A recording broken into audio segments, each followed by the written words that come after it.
Hi, everyone. Thank you for joining me today. This is the info session for studying abroad in Australia, New Zealand, and the Solomon Islands. My name is Janine. I'm the regional advisor for these programs. Few logistics, I will be recording this info sesh and we'll be posting it to YouTube. So if you need to access it later, it should be up there in a couple weeks. And we should have time for an open discussion at the end of the presentation. I can't see the chat or anything as I'm talking, so I'll go ahead and check that at the end and keep your guys' mics muted just throughout the presentation. Okay.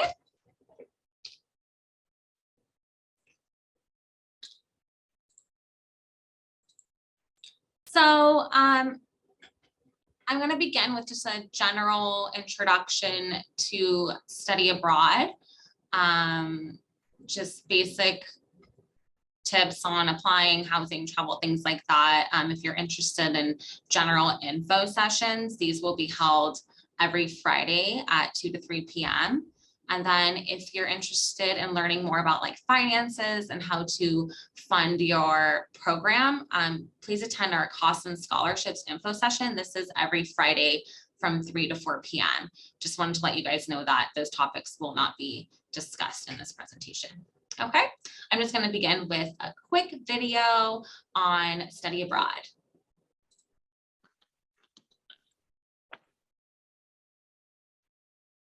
The University of California Education Abroad Program is a UC-affiliated study abroad program offering courses in over 40 countries all over the world. Whether your major is in the humanities, engineering, sciences, arts, or social sciences, you can study abroad. I studied abroad at the University of Cape Town in South Africa during spring term. I studied abroad in the foreign program in Italy for the fall. I studied abroad at the University of Barcelona in Spain for a year. I studied abroad in Thailand for the fall semester and in Brazil for the spring semester. So I studied abroad in 2 different programs for the whole entire year. UCEAP offers a wide range of program types. You can study abroad for a year, semester, quarter, or summer. You can learn or improve on a foreign language, take major, minor, or GE classes, and even do lab research or intern abroad. I would see the internships. One of the Thailand, where all the options are from urban, suburban, and rural healthcare within Thailand. And in Brazil, I followed the doctor in urban health infrastructure. I also volunteered in a township. So at the township, we worked with young students and taught them about history and about culture. I was able to take classes in Spanish and in Catalan, which enriched my college experience because I was able to learn how to Spain through a Spanish and Catalan perspective. While at UCEAP, you remain a UC student. This means that you will receive credit for all your courses and your financial aid package travels for you. Your housing options vary by program. For example, you might have the opportunity to live in an on-campus dormitory, an off-campus apartment, or even with a host family. I was one of those people who was really nervous about going abroad before I went, but I found that all of my worries melted away with the UC course. The staff was really kind and helpful. My classes were a lot smaller, so I was able to get to know the people within them, and I made my best friends while I was there. It's really easy to get caught up in the islandist bubble and all that islandist has. But studying abroad through UCEAP is a really unique way to get out of that bubble and to experience and be immersed in a different culture and to experience all that culture has to offer. The opportunity to pick up your life and move to a different country and study there is really a chance that only students have. How many times in your life do you think you'll have the opportunity to live in and not just travel to a foreign country?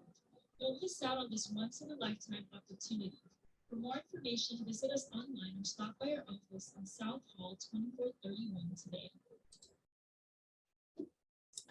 All right, so yeah, if you are interested in general study abroad topics or finances, you can find all of those dates listed on the events tab of our website on the UCSB website for EAP, okay?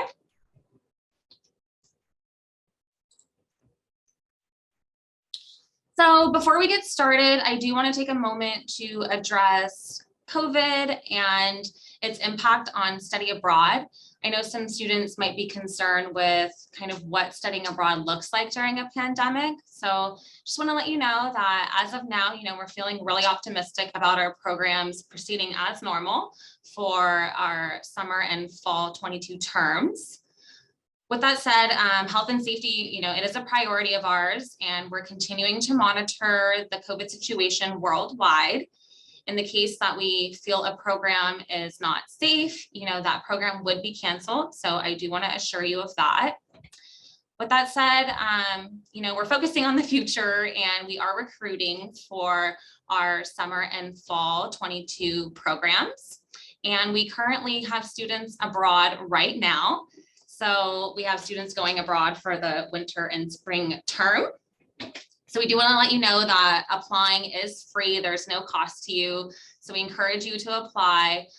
In the case that, you may be worried about COVID or anything like that, students do have an option to withdraw by a certain deadline without incurring any fees, if that kind of helps ease your mind a little bit. But yes, we're feeling optimistic. We're recruiting for our programs, and now is the time to start thinking about applying if you are interested in studying abroad in the summer and fall terms of 2022. Okay. So why study abroad with UCEAP? Some of the reasons to pick our program specifically is that you would remain a UCSB student when you're abroad.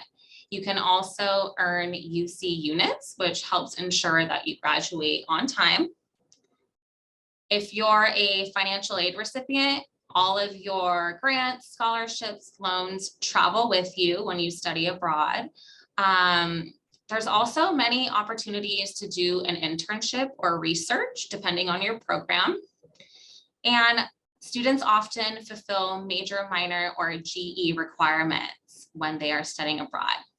There's also amazing staff here locally on campus, as well as abroad, to help support you throughout your journey. So some of the other benefits I would say is, ultimately studying abroad, it's an investment in yourself, whether that be personal, academically, professionally. It's an opportunity to experience something new and challenge yourself outside of UCSB and outside of Isla Vista. There's a lot of things that you can learn outside of the Isla Vista bubble. So this really does kind of help open doors, especially if you want to learn a new language or become fluent in one. The best way to do that is to study abroad and actually live and study in a foreign country. Also, some of the benefits are you develop skills for employment, grad school, and life skills such as being more patient and flexible. You'll also gain useful skills such as adapting to foreign bureaucracies, freshening up on your cross-cultural communication and problem solving. So ultimately, students really do express that they come back from studying abroad feeling more confident and independent. So lots of benefits to studying abroad with education abroad. So I just want to go over some guidelines that I think you should focus on as we go through our slides. So when choosing a program, you'll want to consider the eligibility requirements. So things such as GPA, class standing, major, any language prerequisites the program might have. All of our programs tend to differ in terms of length, the terms they're offered, cost, and location. So those are things that you'll want to consider as I go through the details of Australia, New Zealand, and Solomon Islands today. So we're going to start with Australia first.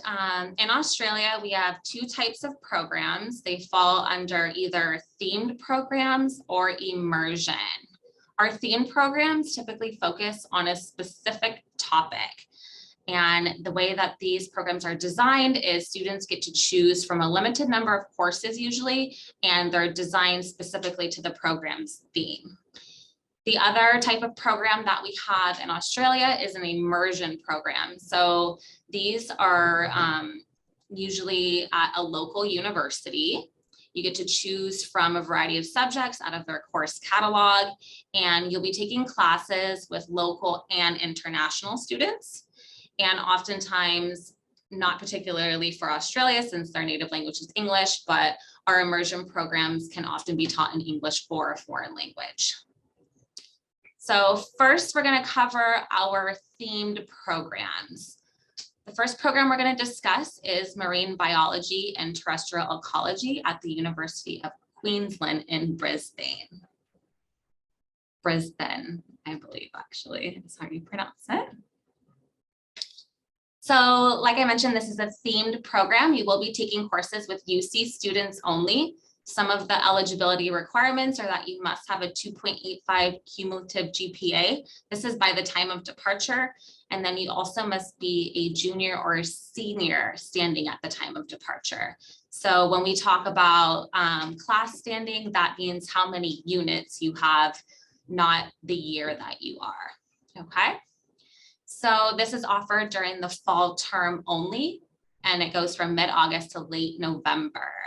Another thing that you'll want to kind of note is when the terms start and end, because they often are not in line with the UCSB terms, as many of our programs are on the semester system. Okay, for academics, you have 2 set courses, marine biology and human and terrestrial ecology. For accommodations, you are assigned a homestay, and during field work trips, you live at the field stations. This program is impacted, meaning that there is limited capacity, and they are accepting applications on a first come, first served basis. So if you are really interested in this program, I do highly suggest that you apply as soon as possible. So some unique study opportunities for this particular program, marine biology, is that you can gain fieldwork and research experience working with unique species. You get to partake in field studies at Heron Island, the Great Barrier Reef, Moreton Bay, and other locations in coastal Queensland. And then also conduct your own research project and learn how to write results in an academic paper. Feel free to scan the QR code if you would like to learn about one of our former students, Maddie, and her time in this program. We have a great UCSB EAP blog that many students have been so kind to write up some of their testimonials for us of their experience abroad. Okay, the next program that we have is International Security at the Australian National University. So this is the place to be if you're interested in anything government, politics, diplomacy, and so forth. This is a themed program. Once again, you must have a 2.75 GPA, junior, senior, or graduate level by the time of departure. It's offered during the fall and spring terms. And you must find your own accommodations in Canberra. So Australian National University, they offer on-campus accommodations, and then these can be applied for through the university.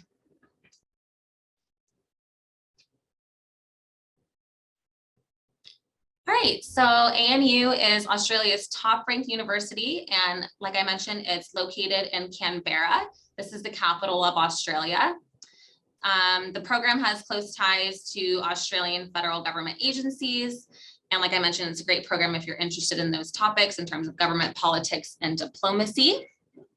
For academics, you'll enroll in 4 courses. So 2 courses from the ANU International Security course list, and 1 course from any other department at the university of your choice. And then you'll also partake in 1 program hosted internship or a research project of your choice. Internships for this program include major national institutions, government departments, research centers, think tanks, and international embassies. And students will receive academic credit for their internship. As you can see here, Guillermo, he was a participant in the International Security Program, and he interned at the Embassy of Panama in Canberra. In his words, he said, "I learned strategies on how to network in a professional environment to make critical connections. These skills will aid me in my educational and career goals to continue improving my consummate professional work ethic." Okay. All right, the next program to discuss is Pacific Island Environmental and Community Health at the University of Queensland and Solomon Island National University. So this is a multi-site program, meaning you do one portion of it in Australia and the other will take place in the Solomon Islands. So you must have a 2.75 cumulative GPA and be junior or senior standing at the time of departure. It's only offered during the spring term, and it's an opportunity to have laboratory and field training experiences. The accommodations are either homestay, dorm, or hotel. And you will be in classes with other UC and Solomon Island students. So throughout the duration of this program, you'll kind of experience living in hotels, research compounds, traditional leaf huts, while you attend the various research sites. So at times you'll be totally living off grid, like with no electricity. So that's kind of something unique about this program that I do want to note. And it is open to all majors. So if you think that you're interested in this kind of hands-on field work, then this program may be of interest to you. So things to consider about the Pacific Island program is that it's kind of physically demanding. So field activities are a major component of the program. So you must be physically fit, able to swim, and not have any serious medical conditions. So you'll be working in really remote regions of the Solomon Islands, and we just want to preface that like health and safety is key on this program. And it's really well suited for anybody with a focus in nonprofit service work, as well as environmental science majors or pre-med students with an emphasis on rural health. It's also targeted towards marine biology students who are interested in teaching sustainability.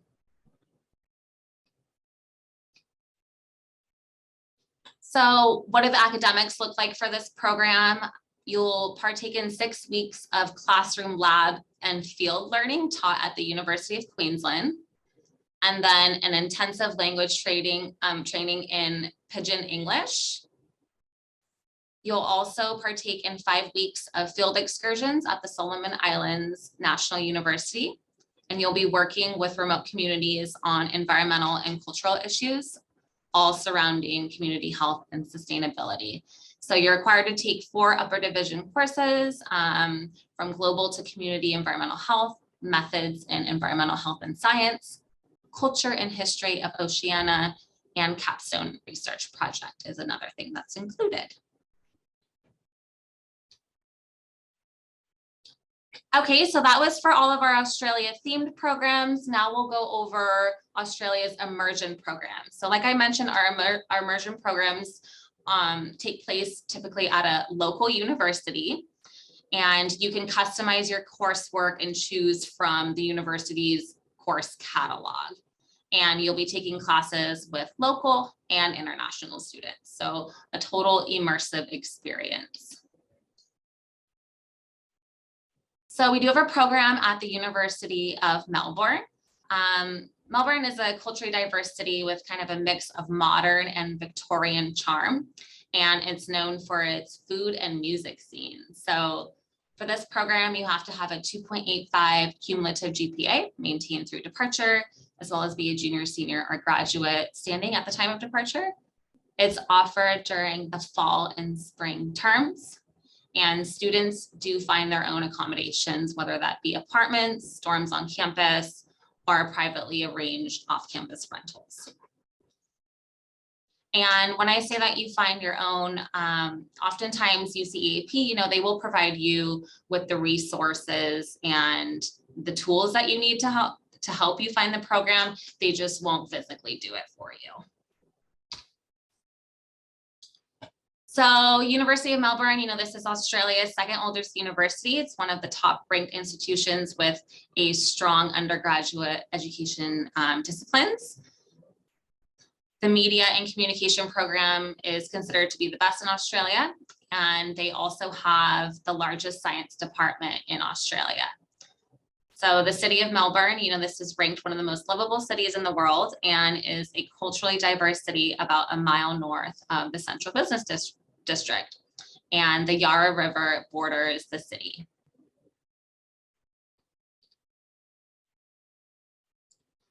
Now for the University of Queensland, located in the city of Brisbane. So 3.0 cumulative GPA, a little bit higher on this one.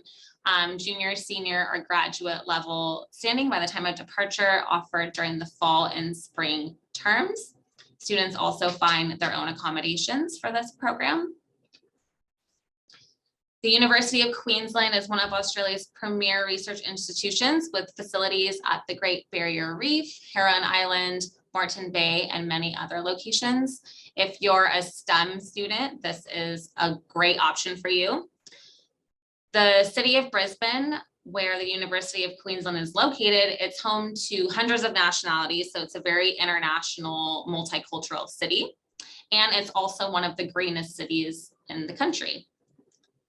University of Queensland is the 5th oldest university in Australia and home to the largest collection of Australian art.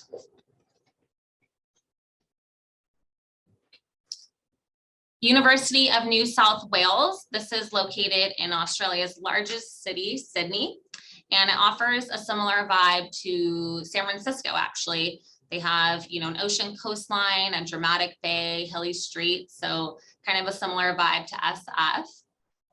They require a 2.85 GPA, junior, senior, graduate level by the time of departure.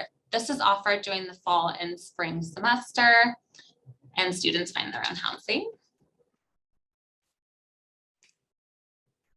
So University of New South Wales, this is the #1 institution attended by Australian startup founders, and it's a great university to attend if you are looking into studying business. So it offers unique focus in scientific, technological, and professional disciplines with tradition of innovation and research. So the city of Sydney, this is Australia's largest city, and it's actually closer to the beach than the University of Sydney campus is, if you are a beach bum and would like to spend your free time there. So University of Sydney, 2.85 GPA, junior, senior, graduate level. I'm sure you guys are getting the gist of this in terms of the eligibility requirements now. Fall and spring terms is when this is offered, and students will find their own housing, either dorm, apartment, or host family. The University of Sydney offers cultural and scientific museums and has hundreds of student clubs and societies, and it's a very popular selection amongst our UCSB students. It's Australia's #1 university, and it's highly renowned around the world. So the city of Sydney is close to some of the finest surf spots as well. So if you're into surfing, this is the spot to go, as well as the famed Sydney Opera House and the Harbour Bridge. A lot of students do little excursions to the bridge and climb to the top to take in all the views up there. So lots of cool things to do around Sydney. I just put together a little map for you guys to kind of see where all of the different universities are that I just mentioned. So Solomon Islands is up in the north. We have Brisbane on the east northern coast, Sydney, Canberra, and then Melbourne here. Few things to know about Australian academics. They do look a little bit different than they are here in the United States. Australian courses, they have different grading scales. So you will want to talk to UCEAP if you have any questions about how your grades will convert the percentages and whatnot once you come back to the United States. For all of these programs, you're required to take 24 UC units. So each university's point system is a little bit different. So when you're looking at the program on the website, just be sure you're paying attention to the conversion rates from semester to quarter for these programs. For the Australian programs, they also have a heavier emphasis on writing. So Your grades may be totally determined by like a research paper or your final. So keep that in mind as well. Australia also doesn't have GEs. They operate on a 3-year academic plan. So this is just kind of in terms of their divisions and levels of classes. So we just want you guys to know to proceed with caution for courses in the 3000s and up, and only enroll in those courses if you have prior knowledge of the topic or that's your major. Another thing that I thought was kind of interesting that I put on here is their jargon and like the words that they use to describe their academics. So, you know, your major in America is actually called your course in Australia. So your grades are marks. So that's also going to be kind of an adjustment, getting used to their lingo as well.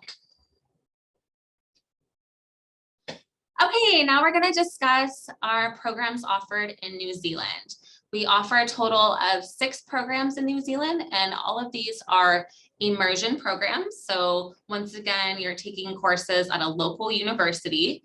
You get to customize your coursework and choose from a variety of subjects and courses that are found in the university catalog, and then take classes with local and international students.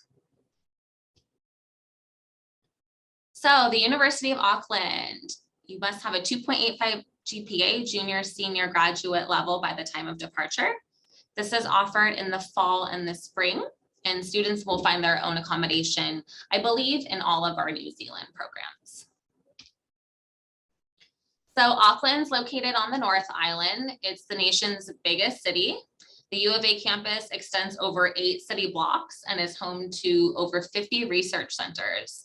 So they offer strong programs in Pacific studies, chemistry, history, I'm not sure how to pronounce that, Maori studies, math, and statistics. So this is great for business and economics majors, education, engineering, law, medical, and health sciences, and arts. Auckland is home to the largest Polynesian population in the world. So I thought that was kind of a cool, fun fact. Next, we have the University of Otago, 2.85 GPA, junior, senior, graduate level by time of departure. This program's only offered in the fall. This program starts late June and goes through mid-November. So something to keep in mind as well is that the terms don't always line up with UCSB. Students find their own housing for this program too. So Otago, it's located on the South Island in Dunedin. This is a unique coastal college, kind of like Santa Barbara, but has a slight Scottish twist due to its settlement history. So it has ocean on one side, mountains on the other, just like UCSB. And it's New Zealand's first university. So I already mentioned this, great for business, science, earth sciences, health sciences, and so forth. Okay. University of Waikato, 2.7 GPA, junior, senior, graduate. It's offered during the fall and spring terms, and students find their own housing. This is located on the North Island in the city of Hamilton. So it's kind of away from the hustle and bustle of the big city life. It's a little bit slower paced. The Maori people are fully integrated at Waikato University, and they offer a complete calendar of like cultural events and do Indigenous studies.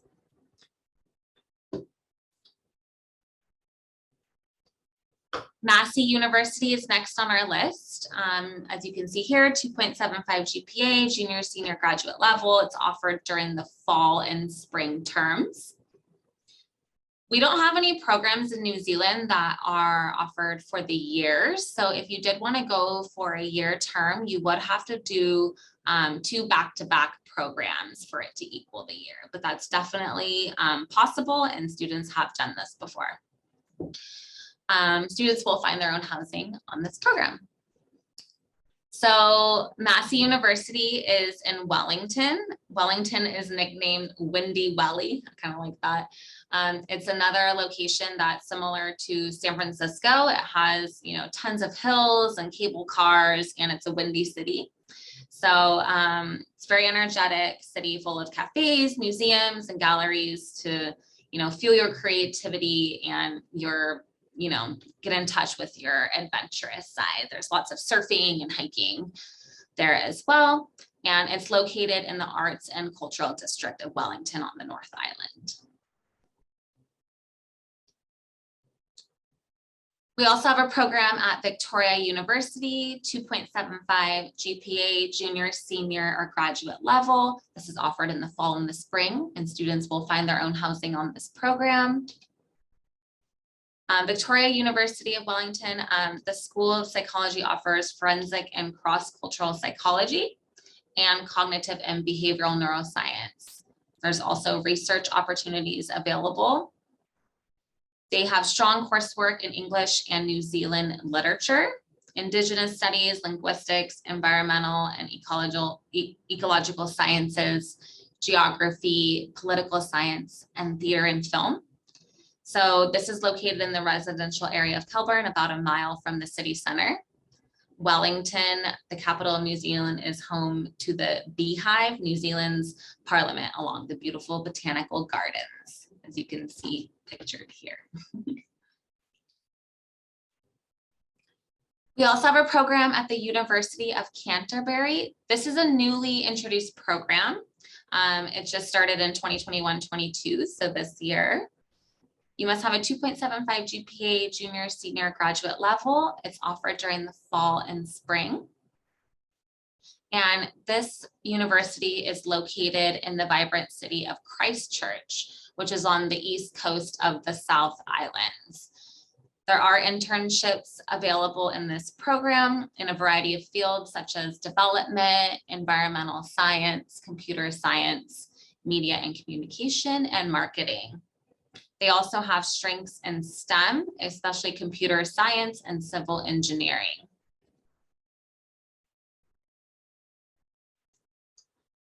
So here's a map of New Zealand and all of the different city locations in Auckland, Hamilton, Wellington, Christchurch, and Dunedin to kind of give you a point of reference. So similar to Australian academics, New Zealand academics look a little bit different than here at UCSB. You will be required to take between 21 and 24 UC quarter units. New Zealand's undergraduate program is 3 years. So third-year courses in New Zealand correspond to UC fourth year advanced courses, and they typically require previous knowledge in the topic because they are very demanding. So you're also expected to have strong writing skills and be academically independent. So there isn't really anybody helping you or holding your hand throughout these programs. And oftentimes a final or a paper will be like your whole grade. So something to keep in mind for academics. So now for some resources. If you guys are curious about kind of where to find all of this information in terms of how many units you need to take and what courses are offered and so forth, if you're trying to find any of the academic information that I've mentioned today, you're going to want to go to the programs page on the UCEAP website and click academics. If it's a host university like Lund University in Sweden, you should be able to see their course catalog, and you can search for current courses that are being offered. I'm sure you know about seasons in the southern hemisphere, but summer is our winter there. So just note that when you're abroad to kind of think about weather, that it's going to be the opposite of anything that it would be in the United States. So New Zealand weather, the North Island is a little bit warmer than the South Island, still tons of rain. They're usually in the mid 70s in the summer. Otago and the South Island gets pretty cold in the winter. And then for Australia, way less rain than New Zealand, because New Zealand's like kind of more of a tropical island. And then depending on the location, the weather in Australia is usually in the 50s and 60s in the winter, and then gets in the 80s in the summer. Tasmania and Melbourne do get cold. So if you're looking into the University of Melbourne, we do want to tell you to pack warm clothes. Okay. Feel free to scan this QR code. We have an awesome blog that a lot of students share their experiences with us and typed up their testimonials of their study abroad. So this is kind of a good way to get, you know, firsthand insight into what does it actually look like to be abroad, and, you know, what were their experiences other than us just telling you to go. It's really beneficial, I think, to hear from the students themselves who have actually gone abroad on these programs. So I do encourage you to check out our blog and our YouTube channel. Another useful resource that may be worth checking out is our program comparison sheets. So these offer a side-by-side view of each country's programs. And you can find these on the UCSB website under program info, and then just select Australia or New Zealand. They each have their own program sheets. And you can kind of see a side-by-side view of what the eligibility requirements are, the deadlines, the cost, etc., if you're trying to decide between two programs.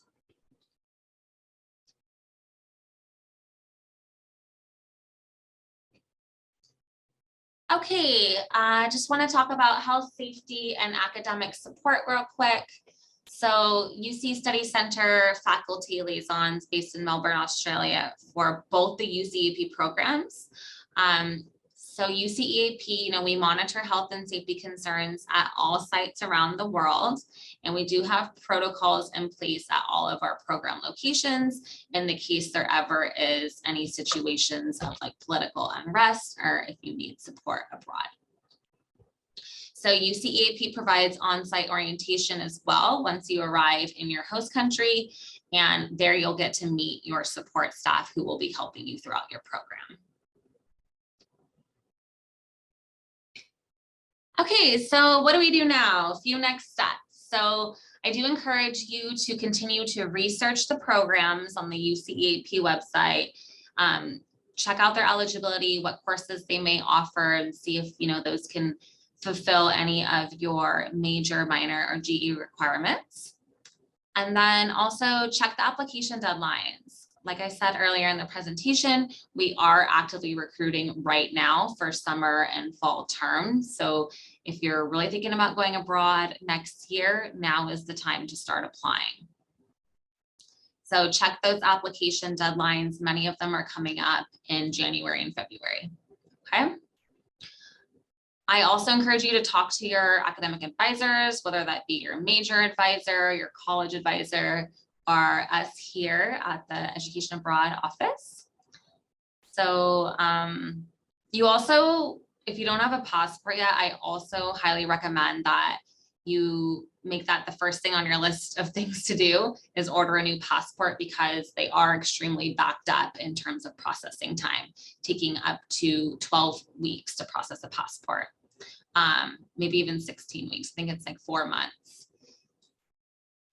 So another great resource that we have for you guys is, like I mentioned, our Friday info meetings. So if you want to learn more about like general study abroad, such as how to apply and things like that, please attend one of our Study Abroad 101 info meetings on Fridays.